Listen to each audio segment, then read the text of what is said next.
जय भीम सर्वांना. तुम्ही अगोदर ही व्हिडिओ बघा. या व्हिडिओमध्ये काय म्हणते. डॉक्टर बाबासाहेब आंबेडकरांचं नाव घेतलं नाहीये, त्यांच्या कायद्याचं नाव घेतलं नाही, संविधानाचं नाव घेतलं नाहीये. माझं एक वाक्य ह्या भीमसैनिकांना आहे ना. आणि आता दुसरा व्हिडिओ बघायचा. जर तुमच्या 3 वर्षाच्या मुलीला न्याय भेटू शकत नसेल तर जाळून टाका कलम कायदा. या व्हिडिओमध्ये म्हणते की मी कायदा आणि कलमला नावं ठेवलेच नाही, आणि दुसऱ्या व्हिडिओमध्ये कलम कायद्यालाही नावं ठेवते.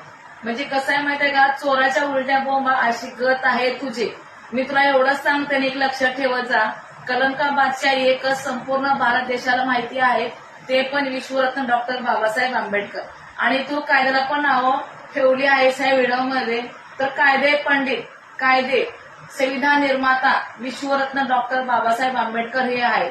मग तू ह्या 2 कलमला नावं ठेवली आहेत आणि वरून म्हणतेस की मी असं बोललेच नाही म्हणून. आणि मी तुला एवढंच सांगते की बोलताना थोडा विचार करून आणि भान ठेवून बोलत जा. समजलं का तुला? भीम कन्या म्हणतात मला. जय भीम, जय संविधान.